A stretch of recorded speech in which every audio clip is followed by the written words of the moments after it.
preguntas y respuestas, un espacio donde durante un breve periodo de tiempo estaremos respondiendo a todas las preguntas que tienen los seguidores del canal. Así que comencemos con la primera pregunta. Aquí dice, ¿qué opinas de lo que llaman guerra espiritual, donde se lucha con demonios mediante la oración? Bueno, hermano, mira, la guerra espiritual en la Biblia, es una batalla ideológica, es una batalla en contra de lo que es la filosofía pecaminosa, podremos decir la filosofía que es contraria a Dios. ¿De dónde tú sacas eso, Filiberto? Porque la Biblia dice, porque las almas de nuestras milicias no son carnales, sino poderosas en Dios para destrucción de fortaleza, derribando demonios, no, argumentos que se levantan contra qué, contra el conocimiento de Dios, y llevando cautivo el que a los demonios para el infierno, no, todo pensamiento a la obediencia de Cristo.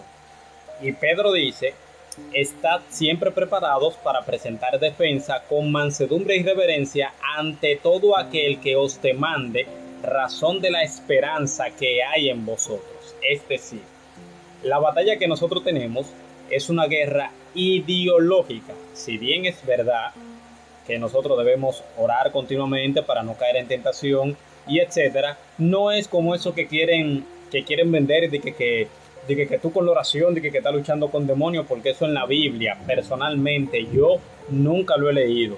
Lo único que tienen, por ejemplo, como base, más o menos forzando el asunto, es en Daniel, que aparece que el ángel le dijo, mira, desde que tú oraste yo escuché, pero se me había impedido, porque había una guerra entre él y un demonio específicamente.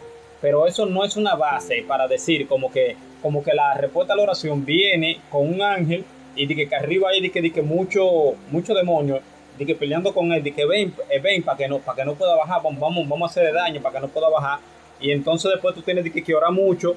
¿Y será que esas oraciones le mandan energía? Entonces él tiene energía y luego baja. Yo no veo eso en la Biblia. Honestamente, no me estoy burlando. Simplemente que no lo veo. Veo más que es una guerra ideológica. Siempre. Búsquelo a lo largo de toda la Biblia. Es ideológica la batalla. ¿Qué significa que Dios nos hizo a imagen y semejanza? Ahí se está refiriendo a que nosotros somos agentes morales libres. Lo único en el universo, lo único que tiene esa capacidad, esa libre elección, esa autopercepción de que existe, eso es el ser humano. ¿Por qué? Porque así como Dios gobierna todo, al ser humano Dios le otorgó el reinado en la tierra. Fíjate que no hay una criatura que sea más grande que nosotros, que sea más inteligente que nosotros, que esté por encima de nosotros. No hay, no existe ni habrá. ¿Por qué? Porque nosotros tenemos una conciencia, una autopercepción de que existimos. Yo tengo 2 perros, bueno, tengo uno ya, pero ese perro no sabe que existe. Ese perro simplemente vive, come, duerme y ya. Ese perro no autorreflexiona. Ese animal no tiene ese razonamiento que nosotros tenemos. No tiene esa libre elección. Por ejemplo, tú hoy puedes darme carne y si yo no quiero. Te digo no quiero. Quiero otra cosa. Sin embargo, los perros no hacen eso. Los perros tú le tiras un hueso, le tira otro, y ellos comen hasta que se sacian, que no pueden ya más, y lo que hacen es que guardan esos huesos para comérselo ahorita. Nosotros no, nosotros tenemos la capacidad de decir, hey, ya no quiero más, punto, me voy. ¿Qué opinas sobre la cábala? Bueno, mira, la cábala, realmente yo he tenido mis diferencias con ella, porque he visto interpretaciones de la cábala con la que realmente no estoy de acuerdo, porque me parecen muy descabelladas, o sea, me parecen sumamente, perdónenme, pero sumamente tontas, con el respeto que se merecen a las personas que utilizan la cábala. Además de eso, de que yo puedo decir tajante y taxativamente, de forma radical, de que en la Biblia ningún personaje bíblico usó cábala para interpretar la Biblia, y que me lo demuestren. El que me pueda demostrar un versículo que se utilizó cábala para interpretarlo, ya sea Jesús o quien sea, yo le regalo toda mi librería que está aquí atrás. Toda. A que me pueda demostrar eso. Yo veo que en la Biblia se sigue un uso consistente de la hermenéutica gramático histórico literal. Quiere decir, lo que el autor escribió en el tiempo que lo escribió, para la audiencia que lo escribió, literalmente como lo escribió. ¿Dónde tú me demuestras eso, Feliberto? Bueno, tú te buscas Nehemías 8 y tú ves que Esdras, cuando está buscando, cuando va a leer la Biblia, que le pidieron que trajese el libro, dice en el versículo 8, y leían el libro de la ley de Dios claramente y le ponían el sentido de modo que entendiesen la lectura. ¿Tú sabes qué Esdras estaba diciendo? Esdras le estaba leyendo a Israel, a ese pueblo que ya no conocía la ley. Y cuando decía, por ejemplo, no sé, cuando decía cualquier cosa, ellos se lo interpretaban directamente tal y con el sentido original en el que se escribió. Pero en la cábala yo he visto interpretaciones de que, por ejemplo, que nunca lo voy a olvidar, nunca voy a poder olvidarlo, de que el Salmo 2, cuando dice rompamos su ligadura y echemos de nosotros sus cuerdas, es que hay unos demonios que suben al trono de Dios, te desconectan de la conexión con Dios y se conectan contigo para que entonces tú hagas las cosas que ellos quieren, por ejemplo. Y lamentablemente eso es una burrada. Eso lo único que está diciendo es lo mismito que pasó con Jesús cuando llegó a Israel. Ellos no querían que él reinase sobre nosotros y lo dijeron, no queremos que este reine como nosotros, sobre nosotros. No tenemos más rey que el César. ¿Entiendes? Eso es. Las personas iban a rechazar el reinado del Mesías cuando él llegara. Y eso fue exactamente lo que pasó. ¿Dónde hay más evidencia de eso? Tú lo buscas y tú ves que ese salmo es citado en referencia al ministerio terrenal de Jesús y de que las personas se levantaron en contra de él. Lo dicen los apóstoles en el libro de los Hechos. Varias veces se usa en el libro de los Hechos. Entonces mi pregunta es, ¿le creo a los intérpretes bíblicos que estaban ahí o le creo a esta gente de hoy en día que se inventaron eso? No puedo, ¿entiendes? Así que lo siento, el que use cábala, perfecto. No vamos para ahora a pelear por la cábala, pero se me hace difícil.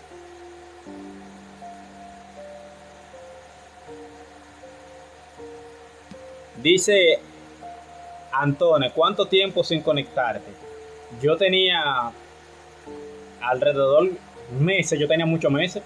E incluso yo estaba desde diciembre que no me conectaba y me conecté hace varios meses atrás.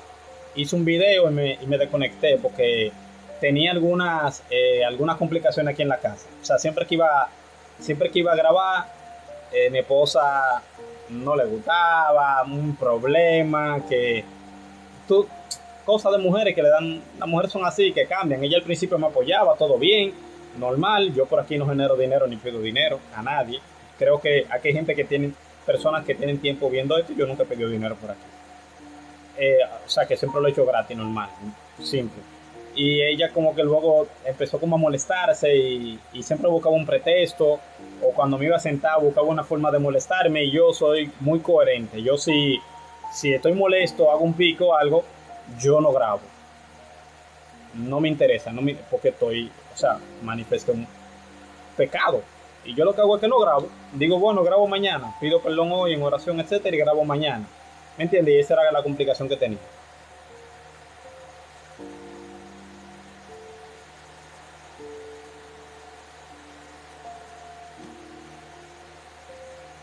Dice Marco Algenis, qué bueno verte. Tus explicaciones son muy interesantes. Gracias, hermano. Muchas gracias. Tienes razón. De hecho, en griego la palabra teleio tiene aplicaciones en el sentido moral y más. Dice luz en la palabra TV. Eso está fuerte sobre la cábala. Es aberrante. Quiero saber si el que se llama luz en la palabra TV está ahí. Hoy yo voy para donde Steven Javier. Yo estaba allá los otros días. Creo que yo te dije, ¿verdad?, que estaba allá los otros días. Hoy yo voy también para allá. Henry Aybar dice, hermano, ¿cuál es el autor de Mapeando en Genomas Hermano, ¿cuál es el autor de Mapeando en Genomas Humanos Gracia?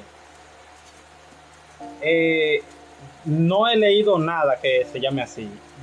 Hay una referencia que yo he usado, se llama Mapeando el Genoma Neandertal, que tiene que ver directamente con Svante Pääbo. Svante Pääbo es el recién premio Nobel que él mapeó el genoma de Neandertal, él y un grupo de científicos. Yo lo utilizo de fuente porque él en un momento dijo que en la paleontología se basa de interpretaciones sobre los mismos huesos, que lo que hacen es que uno le da una interpretación distinta y vocifera más alto que el otro para que el relato de él tenga más credibilidad que la del otro. Eso lo dijo él y otros aspectos, y yo lo uso a cada rato para eso. La cábala es del tiempo medieval, según tengo entendido. Sí, es un tiempo postbíblico, no es de la Biblia, sino postbíblico. Dice Jans, bro, ¿cómo puedo ayudar a un ateo para que crea en Dios? Sencillo, ora y trata de ser su amigo, si son cercanos. Habla con él, no de la Biblia directamente, sino llévate bien con él y ve orando. Demuéstrale con tu testimonio de que tú eres una persona diferente. Porque yo te puedo decir algo, no existe ningún argumento racional que pueda hacer a una persona cambiar de creencia de ateo a creyente, ni de creyente a ateo. Eso es una decisión personal con el tiempo, y es muy subjetiva. Porque, por ejemplo, de la forma en la que yo llegué fueron dos. Una familia me dio testimonio y de una vida diferente, y otra fue algunos estudios científicos que yo fui viendo y documentales, y yo fui viendo cómo se deterioraba mucho la cosmovisión atea. Y yo dije, bueno, déjame darme una oportunidad por aquí, déjame estudiar por aquí. Y entonces, estudiando, me di cuenta de que esta cosmovisión tenía más peso que la anterior. De ahí nacieron todos esos libros que tú ves ahí atrás, estudiando y buscando. Pero no hay, o sea, de que si tú lo pones a hablar conmigo y aún yo le diga todo lo que yo sé, él no va a querer, porque es una decisión personal. O sea, eso es que él quiera rechazar el ego y decir, ciertamente estoy equivocado, déjame irme para este lado. Claudio Santana, shalom hermano, shalom, ¿qué tal? Dice Rob, soy ateo, bienvenido, porque yo lo era. Yo lo era.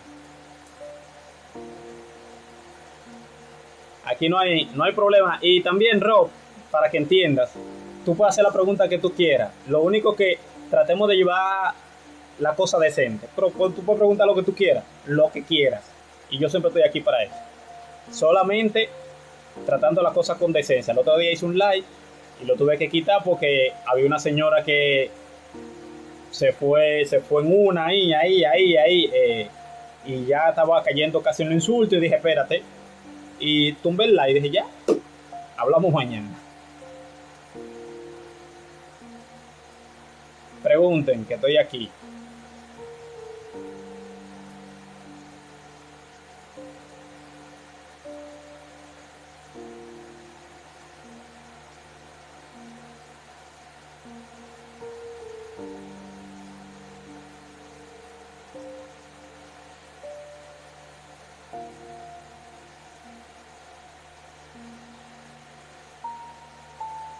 Pregunten. Ustedes no están como leyendo la Biblia ni nada, que ustedes no preguntan nada. Tan flojo. ¿Qué libro recomiendas de apologética? Siempre voy a recomendar lo mismo. Por ejemplo, Introducción a la Apologética de Antonio Cruz, porque es un libro que, aparte de que tiene teología, tiene ciencia. Buenísimo. Para mí con este es suficiente. Luego de ahí ya tú vas avanzando a otro más pesado, pero este es corto, te fijas, es pequeñito, y el autor, ya he hablado con él mucho, y es un hombre de Dios y muy sabio, sabe muchísimo.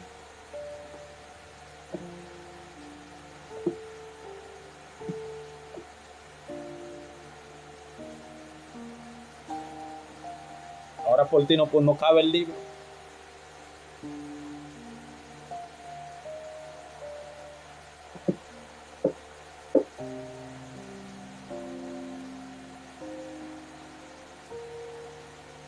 Vamos, preguntan, preguntan.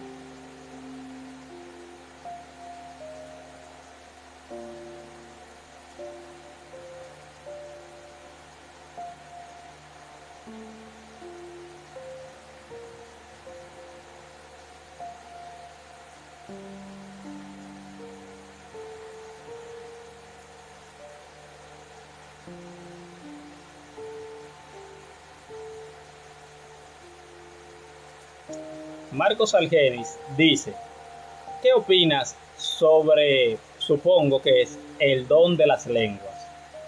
Creo que es eso, porque dice, ¿qué opinas sobre el de las lenguas? Bueno, mira, ya yo tengo un debate en mi canal de YouTube que se llama El don de lenguas, debate versus Steven Javier Pérez. Ahí yo tengo un debate. También, por ejemplo, tengo varios videos donde yo explico eso de las lenguas. Te lo estoy diciendo, por ejemplo, para que cualquier cosa puedas ir allá. Las lenguas, bíblicamente, son idiomas humanos, reales, traducibles y entendibles. ¿De dónde yo saco eso? Usted se va, por ejemplo, a Hechos 2, que es el día de Pentecostés. En Hechos 2 dice claramente que, vamos a leérselo, porque este es un tema como delicado y este es el tema que siempre me genera pasión. O sea, aquí con la audiencia. Vamos a buscar la Biblia.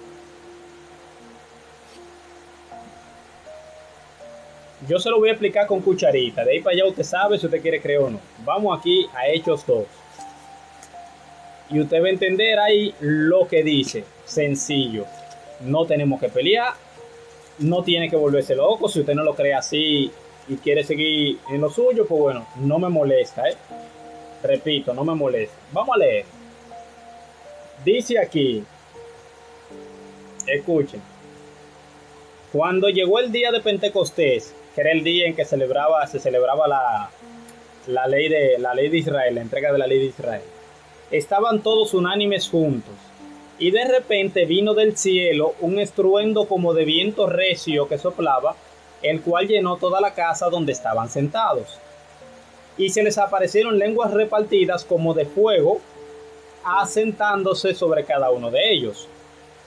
Y todos fueron llenos del Espíritu Santo y comenzaron a hablar en otras lenguas según el Espíritu le daba que hablasen. ¿Verdad? Aquí entonces hay como un paréntesis del autor dándote contexto. Y oye lo que dice.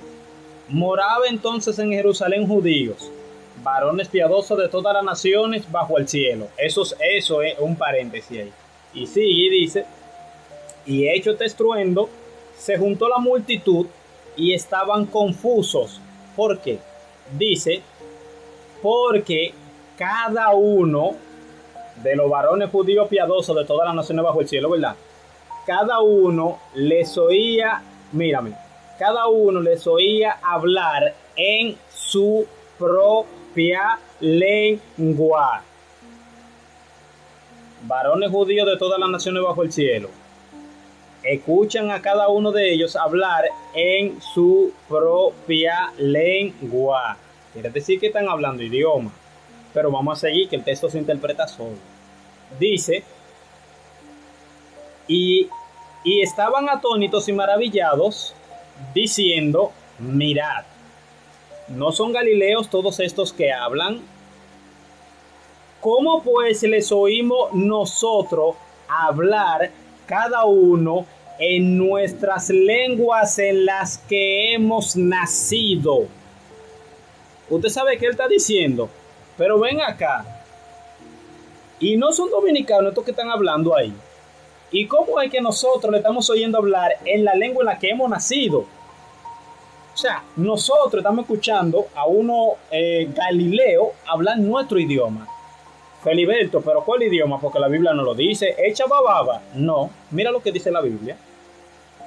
Pardos, medos, elamitas, y los que habitamos en Mesopotamia, en Judea, en Capadocia, en el Ponto, en Asia, en Frigia y en Panfilia y en Egipto y en las regiones de África más allá de Cirene, romanos aquí residentes, tanto judíos como prosélitos, cretenses y árabes, les oímos hablar en nuestras lenguas las maravillas de Dios.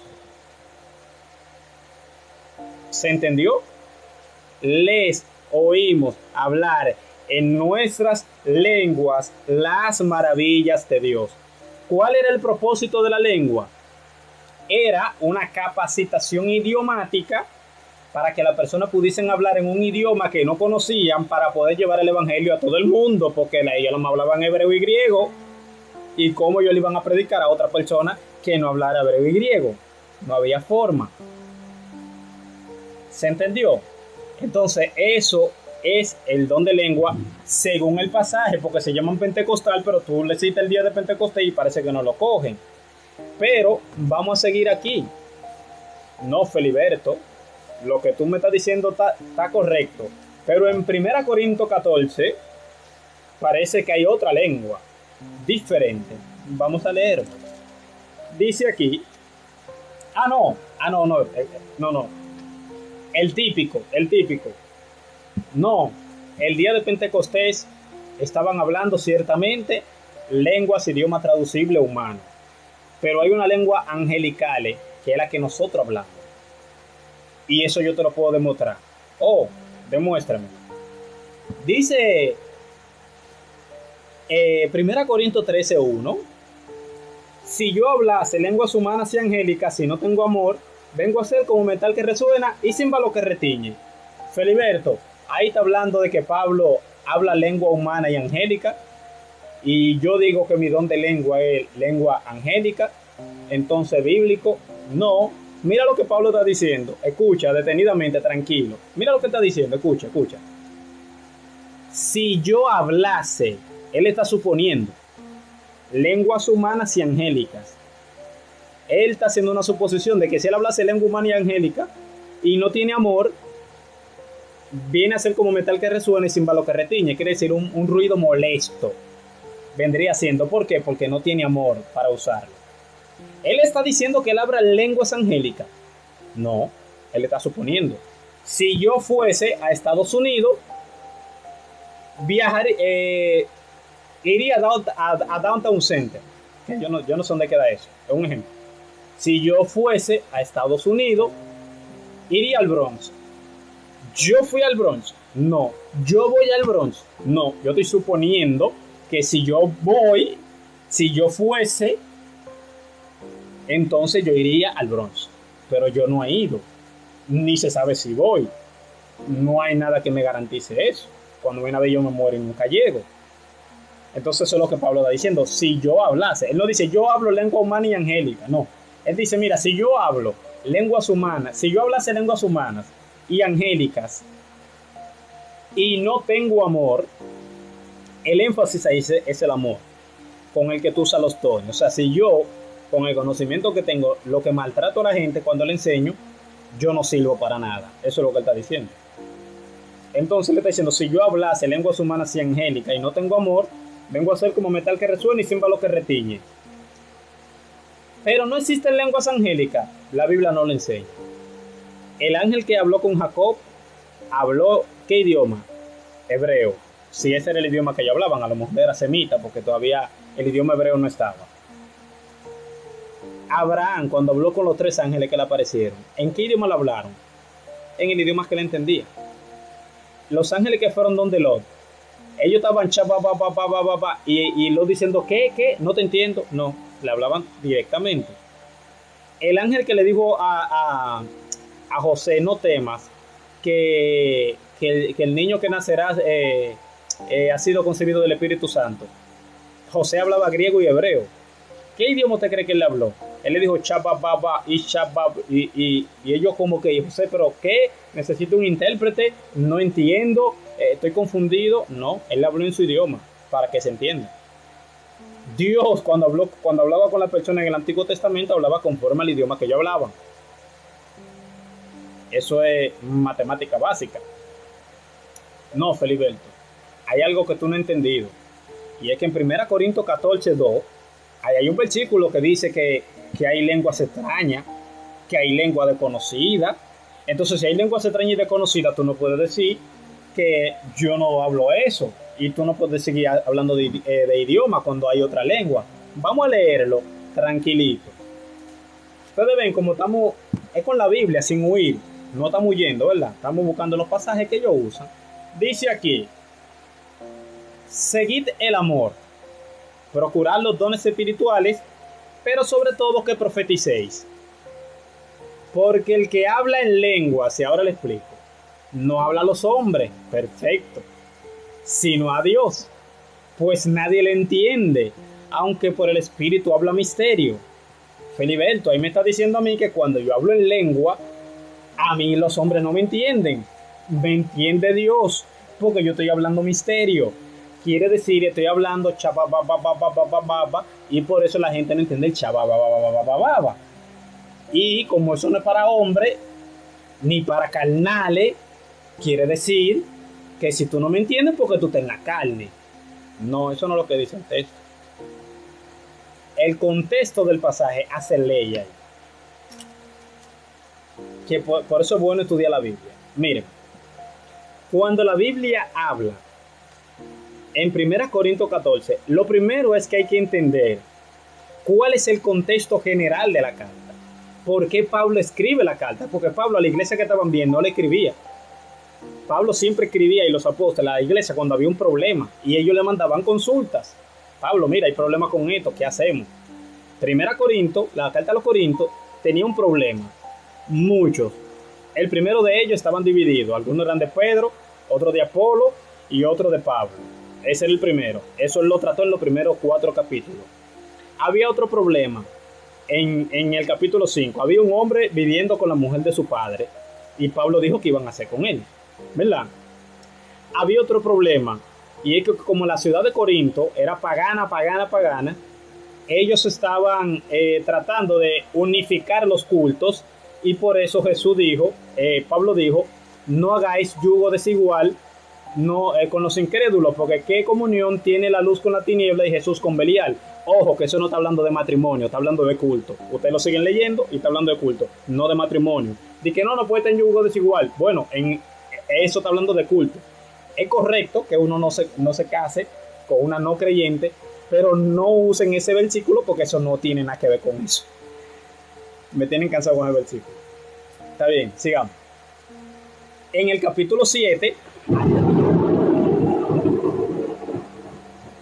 En el capítulo 7 hay problemas con el matrimonio y hay ciertas dudas con el matrimonio, y Pablo trata ese problema.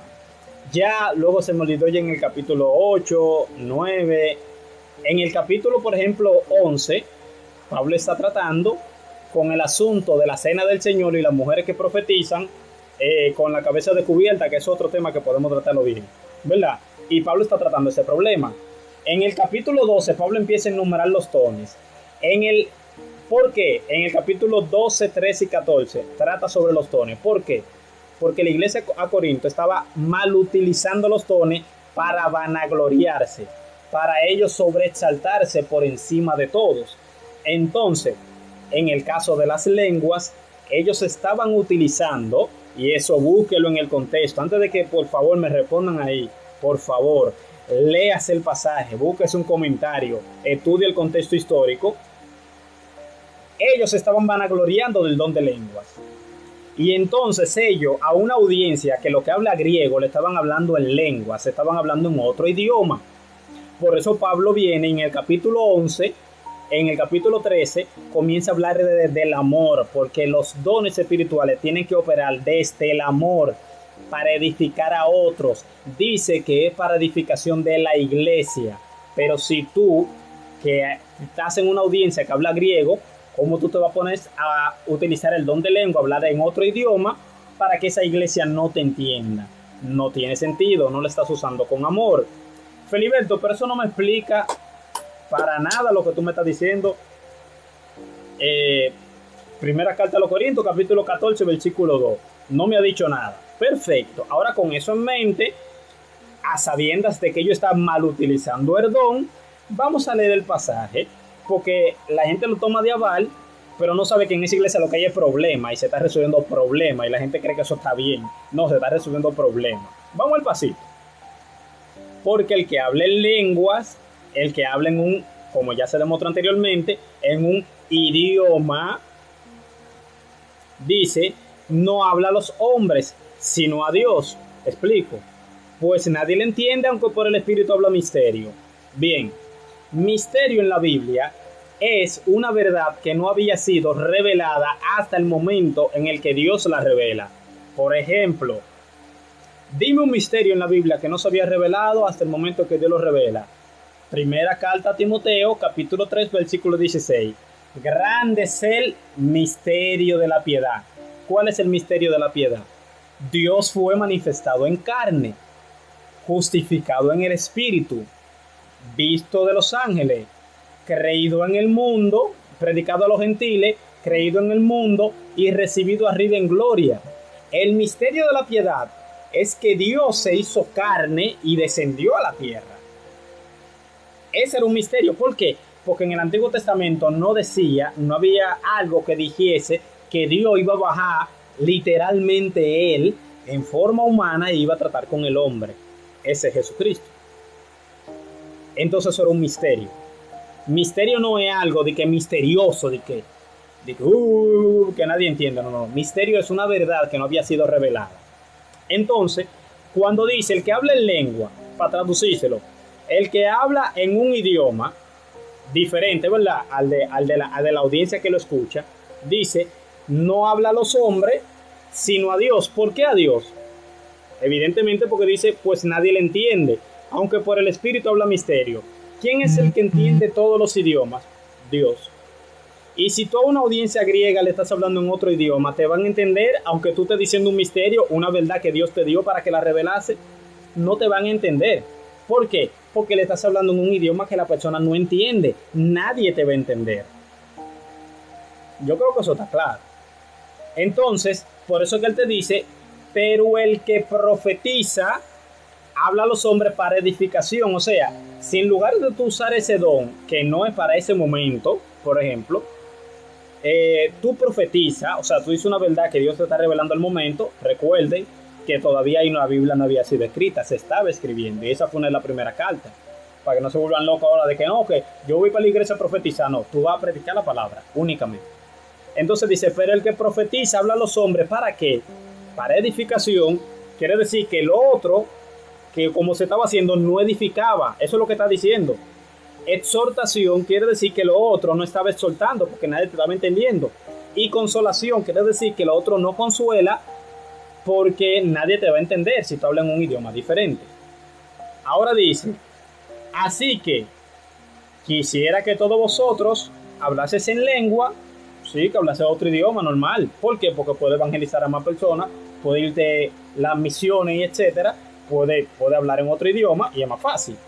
Pero más que profeticéis, porque mayor es el que profetiza, el que enseña, el que predica, hay que el que habla en lengua, a no ser que las interprete, para que la iglesia reciba edificación. Si se interpreta, ¿qué es? Un idioma. Pero eso está claro. Mira lo que dice el versículo 10. Tanta clase de idiomas hay seguramente en el mundo y ninguno carece de significado. Lo dice él mismo. Está diciendo, güey, pero hay muchísimos idiomas y ninguno carece de significado. Y mira lo que dice. Pero si yo ignoro el valor de las palabras, seré como extranjero para el que habla, y el que habla será como extranjero para mí. ¿Por qué extranjero?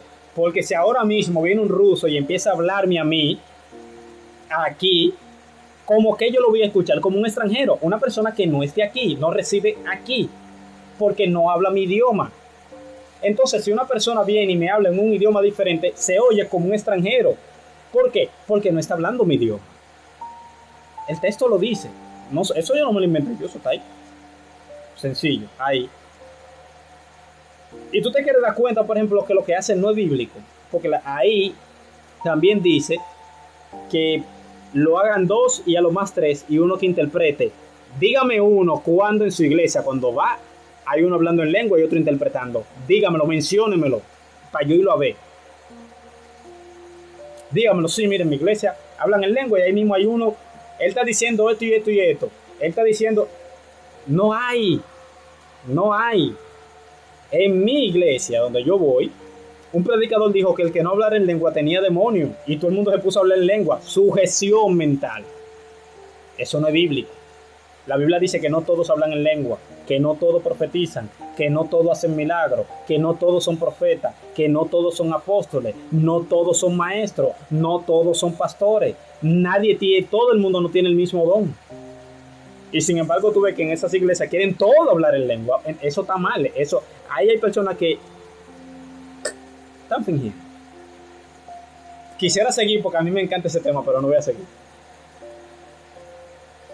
Dice Josué Sánchez, ¿en qué seminario estudias? En ninguno. Aquí en mi casa. Yo pienso que por lo que dice, en algunos casos son idiomas, ¿correcto? Usted a mí no me responde. Javier Rodríguez, yo te respondí lo de la imagen y semejanza. Yo te lo respondí, yo duré como 5 minutos hablando de eso. Lo voy a ver en debate y los videos que dice, también voy a tomar notas. Bien. LT Frías 07. Es así. No entiendo lo mismo, que son idiomas entendibles según el texto. Eso es lo que dice el texto. Miren, aquí hay un manual al texto griego del Nuevo Testamento que tú lo puedes buscar. Por ejemplo, tú buscas aquí Hechos de los Apóstoles. Tú buscas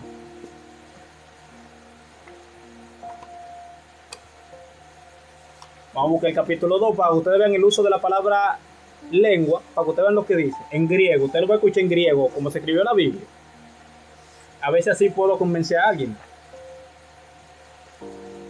Dice aquí.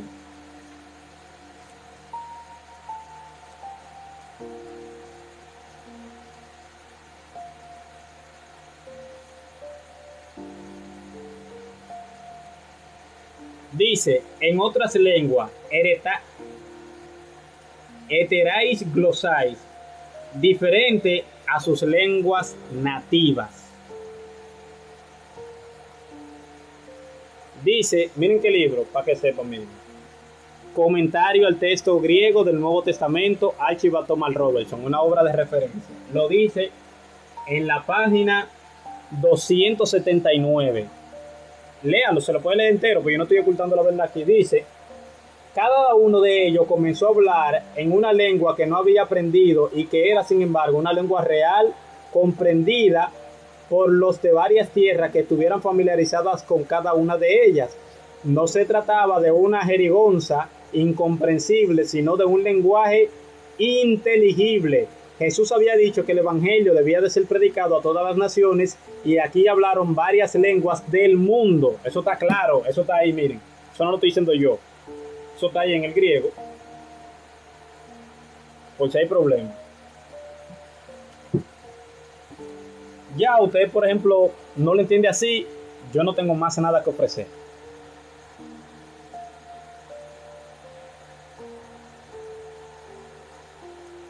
Dice Paul, bien ahí con la sistemática de Grudenbrough. Esa fue la primera que yo tuve. Estoy loco que salga el curso de teología ya, dice Richie Yandel.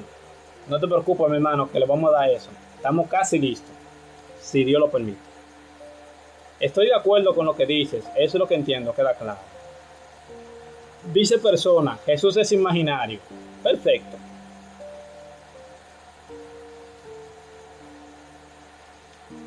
Marcos Algeni está en lo correcto con eso que dijo. Henry Aival, en la mía y mi esposa la interpreta. Henry Aival, me gustaría ver eso. De verdad, de corazón, sin problema, ¿sabes? Sin hate. Me gustaría ver eso. O sea, que ella sepa. Yo también voy a ver si que grabo aquí en mi iglesia y se lo llevo a tu esposa para que ella escuche y ella me diga lo que están diciendo. Sería interesante. Lo tengo en PDF, ese comentario del Nuevo Testamento. Sí, yo también lo tenía así. Dice Yeirian, tú tienes que ser hermano de Atomic. Yo no sé quién es Atomic. Yo no sé quién es Atomic. ¿Quién es Atomic? Póngame ahí, ¿quién es Atomic? Porque me dijeron que yo parezco hermano de Atomic. Cuando viene un hermano mío se llama así artísticamente o qué sé yo. O en un mundo raro por ahí, yo no lo sé. ¿Quién es Atomic?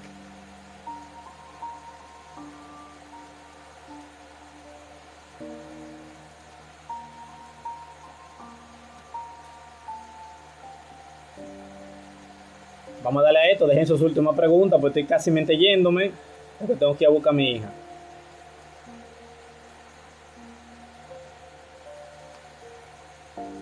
Pregunten, que estoy aquí para eso.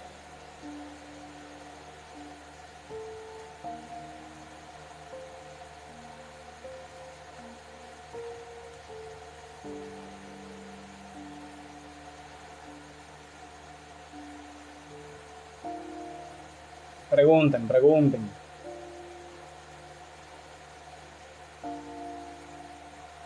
Es en serio, no es con malicia. No hay problema, porque es que nosotros, yo no soy ateo. Y si eso pasa allá, pues bueno, yo lo que quiero verlo. Di que a soporte, a Tommy. Mira, yo hoy voy por un programa que soporte va a estar también. Vamos a debatir algunos temas. No yo directamente con él, sino un panel donde él va a estar también.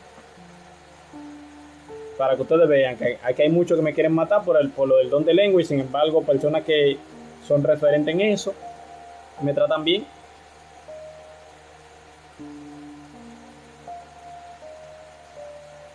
Vamos, pregunten. Dice aquí, ¿el anticristo saldrá dentro de la iglesia? No, imposible. El anticristo va a ser muy probablemente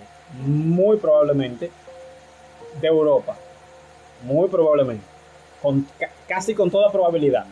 Eso a raíz, por ejemplo, de Daniel, capítulo 9, versículo 27. Espera, déjame aquí. Ok, vamos a responderte eso tranquilo porque se me iba a pasar. Dice, ¿el anticristo saldrá de la iglesia? No. El anticristo va a ser alguien de Europa y va a ser un líder político. Ojo, no va a gobernar el mundo enterito y va a poner una sola monedita para el mundo enterito. Eso no, la Biblia no dice eso. Eso es lo primero, para que vayan sabiendo por ahí. Porque el anticristo va a tener guerra con otras personas, dice la Biblia, que no son, por ejemplo, no va a tener guerra con Israel, pero va a tener guerra también con otras potencias, con otros reinos, lo dice la Biblia. Entonces, a raíz de Daniel 9:27, uno se da cuenta de que muchos creemos que el Imperio Romano va a volver otra vez a resurgir a ese nivel cuando el anticristo venga. En la primera, dame leértelo aquí, bueno, aquí está más cerca.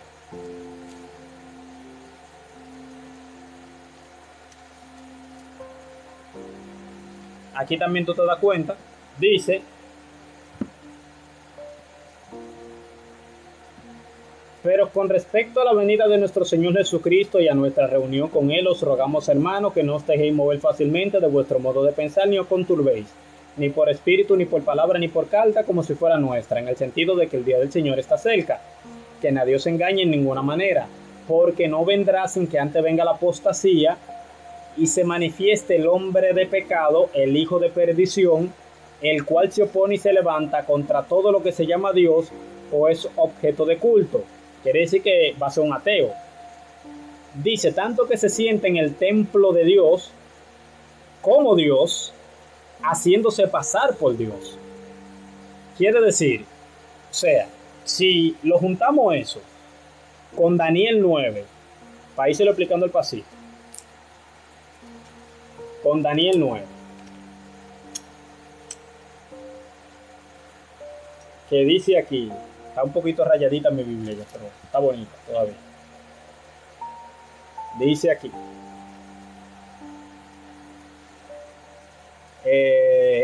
y por otra semana, que es, bueno, aquí, y después de las 72 semanas se le quitará la vida al Mesías, mas no por sí.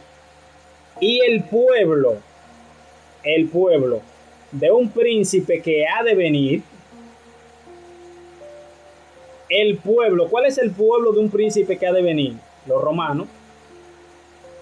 Dice aquí, mira, dice, destruirá la ciudad. ¿Cuál ciudad? La de Jerusalén. En el año 70 lo destruyeron. Y el santuario. En el año 70 destruyeron todo eso. Y su fin será con inundación, y hasta el fin de la guerra durarán las devastaciones. Y por otra semana confirmará el pacto con muchos, y a la mitad de la semana hará cesar el sacrificio y la ofrenda. Y después, con la muchedumbre de las abominaciones, vendrá el desolador, hasta que venga la consumación, y lo que está determinado se derrame sobre el desolador. Ahora vamos para atrás. Con eso en mente, recuerden, va a ser cesar el sacrificio y todas las cosas. Entonces vamos aquí. Dice que él hará un pacto, y luego a la mitad de la semana, que son 3 años y medio, las semanas son de año. Yo creo, el que ha estudiado un poquito la semana de Daniel sabe que son de año, para no dar muchas explicaciones sobre eso. Dice aquí entonces, cuando tú vienes aquí, entonces con eso en mente, tú dices lo siguiente. Dice, el cual se opone y se levanta contra todo lo que se llama Dios o es objeto de culto, tanto que se siente en el templo como Dios. Es evidente que el sacrificio va a cesar. ¿Por qué? Porque esa va a ser la abominación desoladora, cuando un hombre se siente en el templo de Dios haciéndose pasar por Dios. Quiere decir que el templo va a tener que ser reconstruido nuevamente, porque él se va a sentar en el templo de Dios y se va a hacer pasar por Dios. Dice, ¿no os acordáis que cuando yo estaba con vosotros decía esto? Y ahora vosotros sabéis lo que lo detiene, a fin de que a su debido tiempo se manifieste, porque ya está en acción el misterio de la iniquidad. Solo que hay quien al presente lo detiene, hasta que él a su vez se ha quitado de en medio. Lo que lo detiene va a ser quitado de en medio. Y entonces se manifestará aquel inicuo, quien el Señor matará con el espíritu de su boca, y destruirá con el resplandor de su venida. Inicuo, cuyo advenimiento por obra de Satanás con gran poder de señales y prodigios. Entonces, si tú te fijas atrás, dice en Daniel que al desolador también le va a venir un juicio, y él va a estar causando tribulación hasta la venida de Cristo, que dice que vendrá, que cuando digan paz y seguridad, vendrá destrucción repentina como dolores de una mujer encinta, y no escaparán.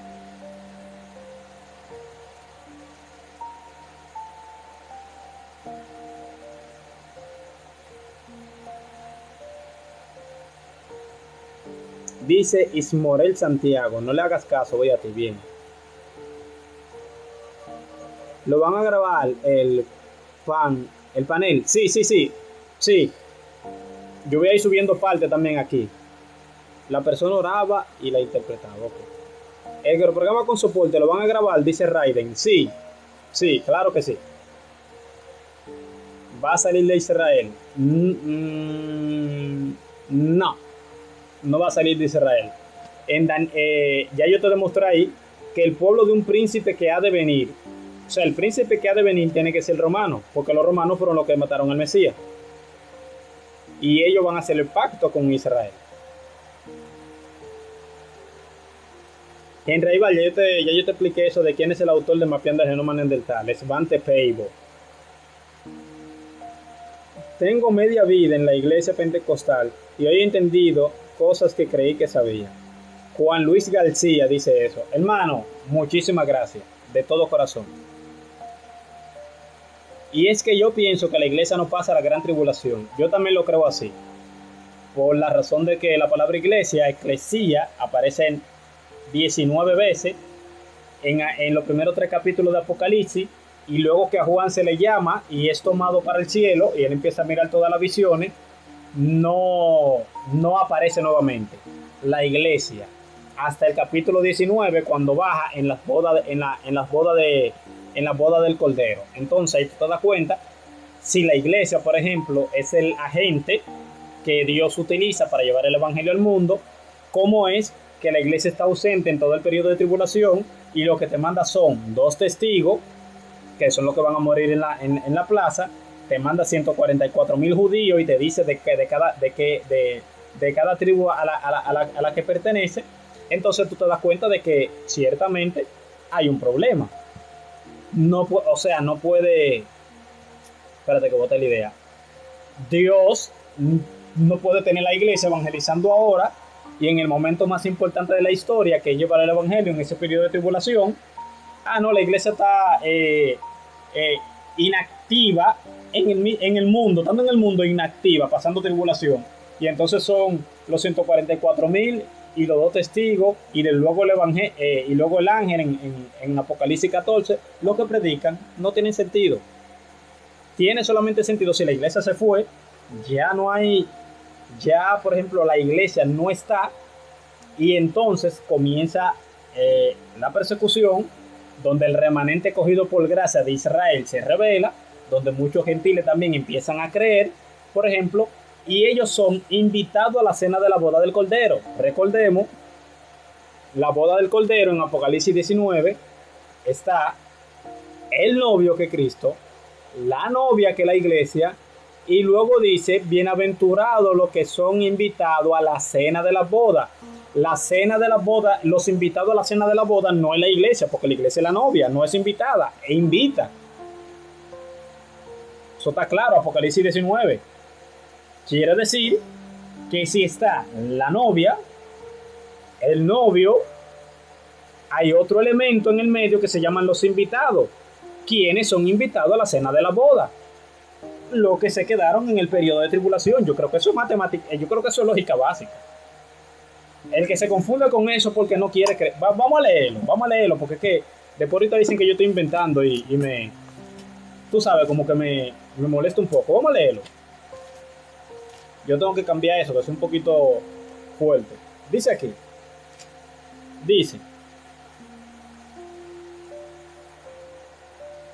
Dice Apocalipsis 19. Después de esto, o sea, de lo que pasó ya con la gran ramera, con la Babilonia y etcétera, dice, oí una gran voz de gran multitud en el cielo que decía, aleluya, la salvación, honra y gloria y poder son de Señor Dios nuestro, porque sus juicios son verdaderos y justos, pues han juzgado a la gran ramera, que ha corrompido a la tierra por su fornicación y ha vengado la sangre de sus siervos de la mano de ella. Otra vez dijeron, aleluya, y el humo de ella sube por los siglos de los siglos. Y los 24 ancianos y los 4 seres vivientes se postraron en tierra y adoraron a Dios, que estaba sentado en el trono, y decían, amén, aleluya. Y salió del trono una voz que decía, alabad a nuestro Dios todos sus siervos, y lo que teméis, así pequeño como grande. Y oíse una voz y una multitud como el estruendo de las muchas aguas, y como la voz de grande estruendo que decía, aleluya, porque el Señor nuestro Dios todopoderoso reina. Gocémonos y alegrémonos y demos gracia, porque han llegado las bodas del Cordero y su esposa se ha preparado, la iglesia, el Cordero y la iglesia. Y a ella se le ha concedido que se vista, a ella, a la novia, a la iglesia, que se vista de lino fino y limpio y resplandeciente, porque el lino fino es las acciones justas de los santos. Y el ángel me dijo, escribe, bienaventurados los que son llamados a la cena de las bodas del Cordero. Y me dijo, estas palabras son fieles y verdaderas de Dios. Y entonces, vamos a dejarlo ahí porque ya lo otro es cuando él se arrodilla ante el ángel. Quiere decir,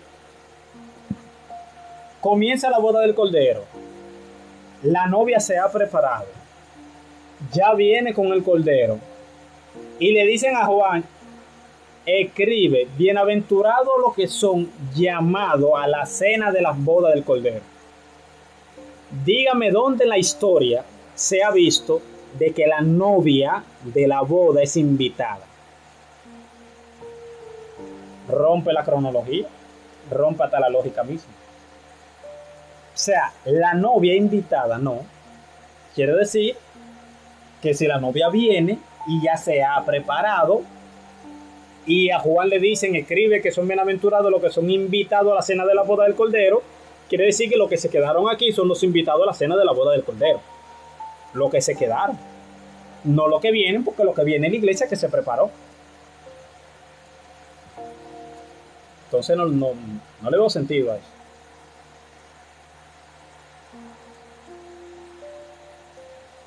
El trono de Satanás está en Israel.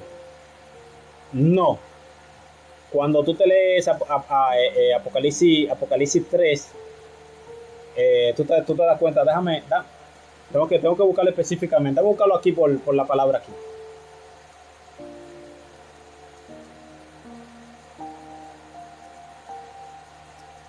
Trono, vamos a buscar.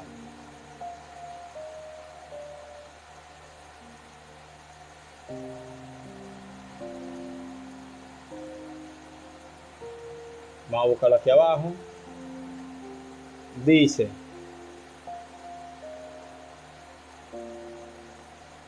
aparece la palabra sinagoga de Satanás y dice en Apocalipsis 2:13, dice, yo conozco tus obras y donde moras, donde está el trono de Satanás. Vamos a ver a qué iglesia le está diciendo eso. Vamos aquí. Dice, escribe al ángel de la iglesia en Pérgamo. Pérgamo no está en Israel. Pérgamo está en Asia Menor. No está directamente en Israel. Dice, escribe al ángel de la iglesia en Pérgamo. El que tiene la espada aguda de 2 filos dice esto: yo conozco tus obras y donde moras, donde está el trono de Satanás. Si la iglesia es en Pérgamo y ella mora donde está el trono de Satanás, quiere decir que es en Pérgamo. Vamos a buscarlo por aquí. ¿Cuál es la ubicación de Pérgamo? Según Historia National Geographic, ubicada en la actual Turquía, justo enfrente de la isla de Lesbos, Pérgamo guarda en su antigua acrópolis las ruinas de las antiguas construcciones que la hicieron situarse como una de las urbes más brillantes y poderosas del imperio de los atálidas. Lo escucharon, ¿verdad? Si no lo escucharon, vamos a leérselo. Ubicada en la actual Turquía, no Israel. Creo que ya no hay ni que discutirlo eso. Puse incluso a Google a decirlo para eso mismo, para evitarme choque.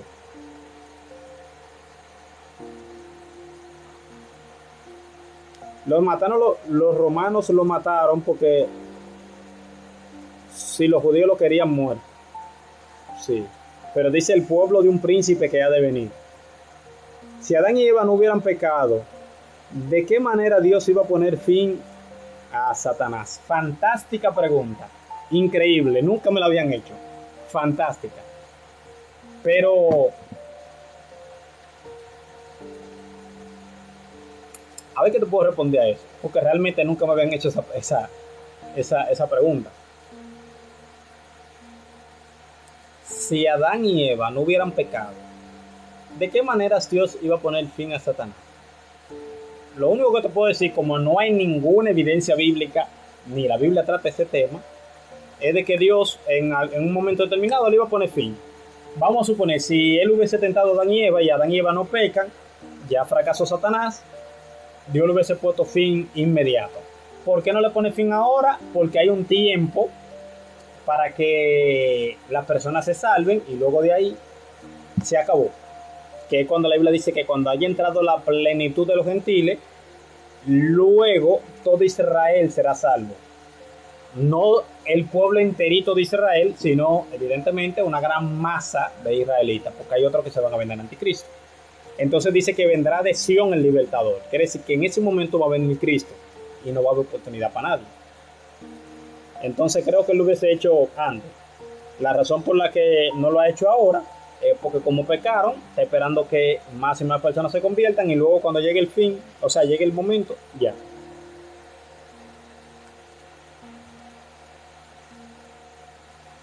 Dice Santo Núñez, tengo desde que nací en la única iglesia y la Biblia que es hecha por la iglesia. Él dice, él me cita Mateo 16, 18 al 19. Yo sé que el versículo es, pero vamos a leerlo a propósito. Dice aquí, vamos a ver cuál es la única iglesia que dice ese texto. Vamos a ver. Dice aquí, viniendo Jesús a la región de Cesarea de Filipo, preguntó a los discípulos diciendo, ¿quién dice los hombres que es el Hijo del Hombre? Ellos dijeron, unos Juan el Bautista, otros Elías y otros Jeremías o algunos de los profetas. Y él les dijo, ¿y vosotros? ¿Quién decís que soy? Respondiendo Simón Pedro dijo, tú eres el Cristo, el Hijo del Dios viviente. Entonces respondió Jesús, bienaventurado eres, Simón, hijo de Jonás, porque no te lo reveló carne ni sangre, sino mi Padre que está en los cielos. Punto. Y yo también te digo, o sea, está diciendo, él hizo una declaración y ahora Jesús le hace otra. Y yo también te digo que tú eres Pedro, Petros, roca pequeña, quiere decir ahí. Y sobre esta roca, que es otra palabra, no es Petros, creo que está aquí abajo, es Petras, es Petra, que es diferente. Pedro es Petros, roca es Petra, no es la misma palabra. Edificaré mi iglesia y las puertas del Hades no prevalecerán contra ellas. Viene un punto que es sobre esta roca, sobre la declaración de que yo soy el Cristo, el Hijo del Dios viviente. Voy a edificar mi iglesia. Dame evidencia de eso, Feliberto, porque tú inventas mucho. No me gusta como tú enseñas. Vamos aquí. Creo que lo dice en Timoteo. Me pasa que ya yo casi no uso la Biblia física, me gusta más digital por algunas cuestiones de velocidad a la hora de entrar en estos temas, para no demorar mucho. Pero para leer sí me gusta esto. Dice aquí. Ok.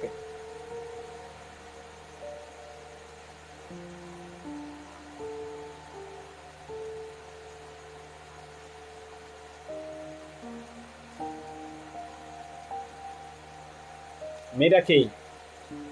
Esto te escribo, aunque tengo esperanza de ir pronto a verte, para que si tardo sepas cómo debe conducirte en la casa de Dios, que es en la casa de Dios, que es la iglesia del Dios viviente. ¿Por qué del Dios viviente? Porque está cimentada sobre la base de Cristo, el Hijo del Dios viviente. Sobre esa declaración se edificó y dice, del Dios viviente, que es columna y baluarte de la verdad. Aquí viene otro punto que es el que tú citas. Y a ti te daré las llaves del reino de los cielos, y todo lo que atares en la tierra será atado en el cielo, y todo lo que desatares en la tierra será desatado en el cielo. ¿A qué se está refiriendo él con eso? O sea, ¿a qué? O sea, ¿qué Pedro puede atar y desatar? ¿Qué? Pedro tiene la llave del cielo, o sea, que Pedro agarre y abre y el que Pedro quiera entra. O sea, no importa, o sea, Pedro quiere, entra. Eso está hablando de disciplina.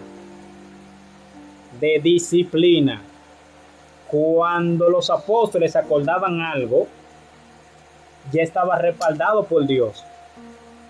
Se lo voy a demostrar por la Biblia que eso es disciplina, sin tener que discutir mucho. La decisión que los apóstoles tomaban sobre un miembro eclesial Dios la respaldaba directamente. ¿Dónde está eso? En Hechos 5, con Ananías y Zafira, cuando ellos retienen el dinero, que Pedro le dice, si tú vendes la casa, si tú no hubiese querido dar los cuartos, no lo das porque es tuyo. O sea, tú no tienes que dar dinero para estar aquí. Pero sí lo va a dar porque tú lo haces en engaño y con malicia, porque todo el mundo dio todo y tú nos estás engañando a nosotros. Dice, no has mentido a los hombres sino a Dios. Y le dice, y entonces dice que él expiró y cayó como muerto. Y cuando su esposa llegó, creo que fue, que su esposa confesó, también cayó como muerta. Pablo dice en 1 Corintios 5, sobre el que está viviendo con la mujer de su padre, dice que el tal, dice que él ya presente en espíritu ha juzgado, o sea, él juzgó al que está ahí, al que tal acción está haciendo.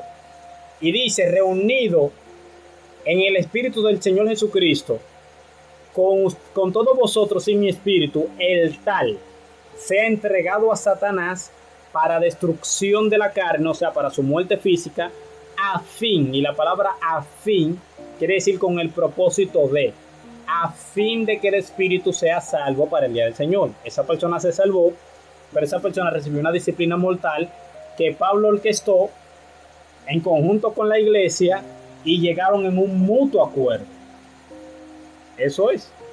Lo que ellos pactaran entre ellos en conjunto se cumplía, porque estaba respaldado por Dios.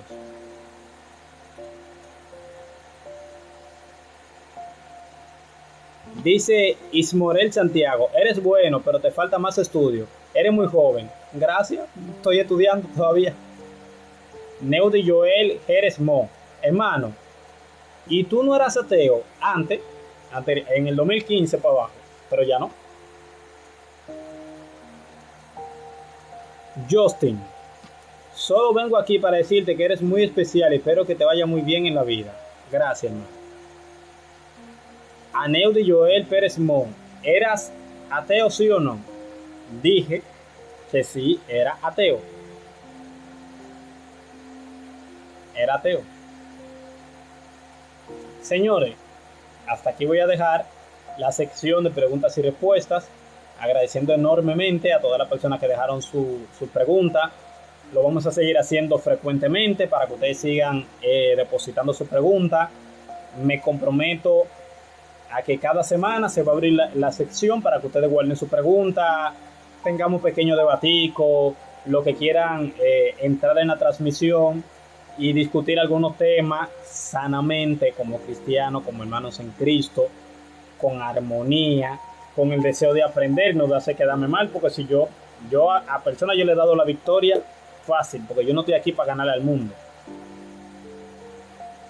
Yo simplemente estoy para enseñar lo que sé, y si hay algo que no sé,